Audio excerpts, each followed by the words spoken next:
Hi everyone, welcome to today's show. Happy Easter to you all.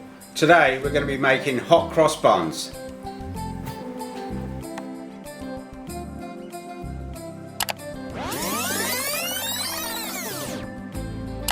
This is my take and my recipe on the traditional Easter hot cross bun that's eaten on Good Friday. It marks the end of Lent and different parts of the bun have meaning. The cross represents the crucifixion of Jesus and the spices inside signifying the spices used to embalm him at his burial.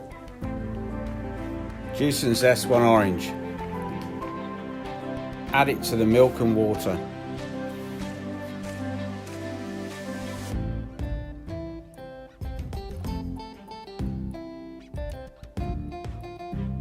Add the brown sugar.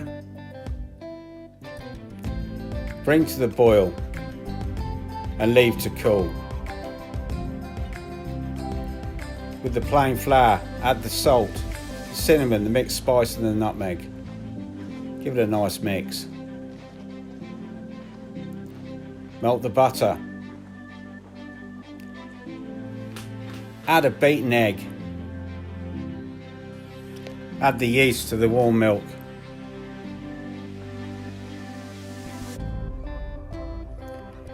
With the soaked currants, just drain those off nicely. Add the butter and the egg to the milk and yeast. Add the currants to the flour mixture.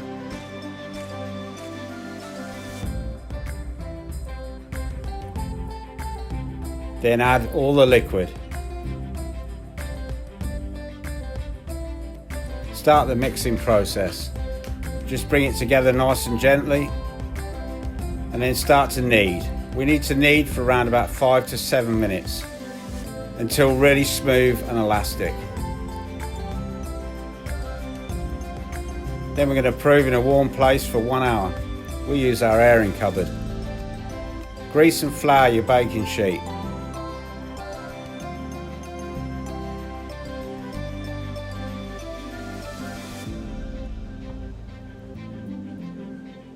Take the dough, it's nice and proved up, double in size. Roll it out and cut into 10 buns.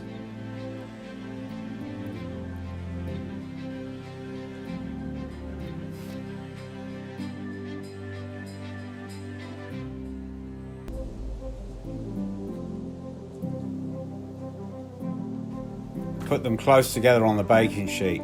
Prove again for 1 hour. Bake at 180 degrees for 20 to 25 minutes. Then prepare your glaze. 3 tablespoons of sugar, 1 tablespoon of water. Heat for 1 minute till you have a nice bubbling glaze. Then brush with the glaze. The traditional cross is made with flour and water, but I prefer to make my own with icing sugar.